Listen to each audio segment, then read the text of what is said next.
দিন আমাকে র্যাব হেডকোয়ার্টারে আটকে রাখা হয়। উনি আমাকে চোখ বেঁধে মাইক্রোতে করে কোনো একটা জায়গায় নিয়ে যান।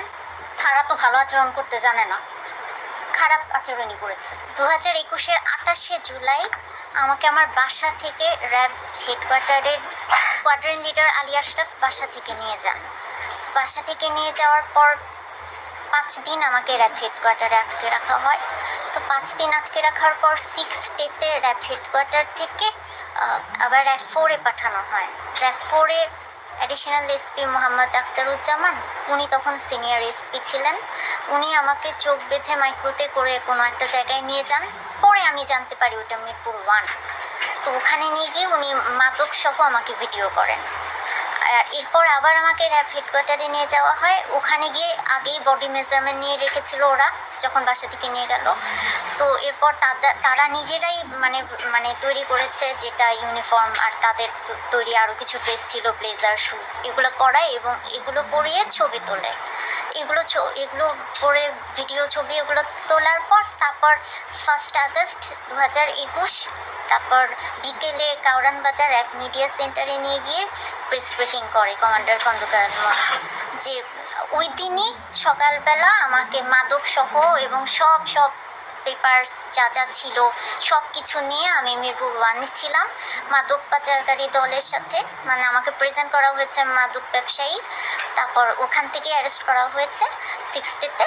ওই দিনই মানে অ্যারেস্ট করে প্রেজেন্ট করা হয়েছে। তারপর 3 অভিযোগ তো আমি মাদক ব্যবসায়ী, প্রতারক, জালিয়াত।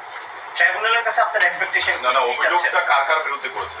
অভিযোগ করেছি squadron leader Ali Ashraf, IT specialist Rakib, additional SP Mohammad Akhtaruzzaman. দেখেন আমার তো ওই 5 দিন আমার তো মানে চোখ বন্ধ ছিল হেডকোয়ার্টারে যখন ছিলাম। তো আমার সামনে তারা যখন কথা বলেছে, ফার্স্ট নাইটটাই আমার চোখ ওপেন ছিল, আর পর সেকেন্ড দিন থেকে আমার চোখ টোক সব বাঁধা ছিল। তো আমাকে বারবার এই রুম ওই রুম শিফট করা হয়েছে, বিভিন্ন অফিসাররা ছিলেন, কথা বলেছেন। তো আমি এর মাঝখানে আলী আশরাফ, রাকিব আর মানে রাজীব, ওনাদের 3 জনকে আইডেন্টিফাই করতে পেরেছি, সবাইকে না। আর যখন আমার সামনে আমাকে চোখ বেঁধে তারা বিভিন্ন কথাবার্তা বলছিল, তখন তো তাদের কনভারসেশনে আমি যেটা বুঝেছি, এবং আমার সামনে তারা লাউড স্পিকার অন করে ফোনে কথা বলছিল, সেটা হচ্ছে এয়ারফোর্সের পিকেবি বেসের কোনো অফিসারের সাথে। সেটা হচ্ছে আমি এমবিবিএস পাস করার পর কিছুদিন ওখানে মেডিকেল অফিসার হিসেবে ছিলাম, যেটা কিনা তারা 2021-এর প্রেস ব্রিফিংয়ে একটা জিনিস উল্লেখ করেছে যে আমি একটা সরকারি সংস্থায় কর্মরত ছিলাম, ওখানে অনৈতিক কাজের জন্য আমাকে নাকি ডিসমিস করা হয়, যেটা সম্পূর্ণ মিথ্যা। আমি কিন্তু নিজেই চাকরি ছেড়ে দিয়ে আসছিলাম, কারণ এনভায়রনমেন্ট ওখানে ভালো ছিল না। আর তাদের নেচার ক্যারেক্টার আমার কাছে ঠিক মনে হয়নি, ওখানে অ্যাডজাস্ট করা আমার পক্ষে সম্ভব ছিল না।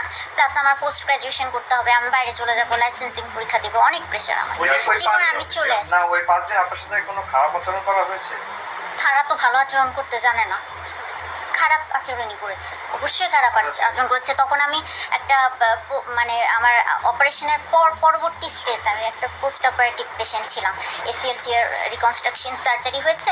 তো যখন আমি বললাম যে না আমি একটা পোস্ট অপারেটিভ পেশেন্ট, আমি কিন্তু তখন সিঙ্গেল ক্রাচ ইউজ করে হাঁটতাম। তো আমাকে কাজটাও নিতে দেওয়া হয়নি।